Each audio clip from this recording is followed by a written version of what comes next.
బద్రీ చిత్రంలో power star Pawan Kalyan తో romance చేసి టాలీవుడ్ లో ఎంతో క్రేజ్ ని సాధించింది అందాల భామ అమిషా పటేల్. కహోనా పార్ హై మూవీతో బాలీవుడ్ లోకి ఎంట్రీ ఇస్తూనే తన అందచందాలతో అదరగొట్టేసింది ఈ బ్యూటీ. ఈ రెండు చిత్రాలు బ్లాక్ బస్టర్ హిట్ కావడంతో అమ్మడి ఖాతాలోకి లెక్కలేనన్ని సినిమాలొచ్చి చేరాయి. టాలీవుడ్ లో అమిషా పటేల్ నటించిన మలి చిత్రం, మహేష్ బాబు నటించిన నాని. ఈ చిత్రం డిజాస్టర్ కావడంతో తెలుగునాట ఆమెకు అవకాశాలు దక్కలేదు. బాలీవుడ్ లో కూడా సరైన హిట్స్ దక్కకపోవడంతో ఆమె సినీ కెరీర్ నెమ్మదించింది. ఈ నేపథ్యంలో నిరంతరం హాటెస్ట్ ఫోటోషూట్లతో సోషల్ మీడియాలో దుమ్ము దులుపుతోంది ఈ ముద్దుగుమ్మ.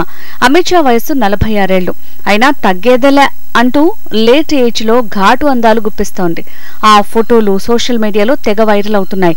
అమిత్ షా ప్రస్తుతం the great India, casino, desi magic చిత్రాల్లో నటిస్తోంది. గత బ్లాక్ బస్టర్ గద్దర్ ఏక్ ప్రేమ్ కహానీ సినిమాలో తన క్యారెక్టర్ ని కొనసాగించే ఛాన్స్ ని కొట్టేసింది. ఈ బ్యూటీ ఒకవైపు సినిమాల్లోనూ మరోవైపు సోషల్ మీడియాలోనూ అందాల విందు చేస్తూ ఏజ్ ఈజ్ జస్ట్ నంబర్ అని రుజువు చేస్తోంది అమిషా పటేల్.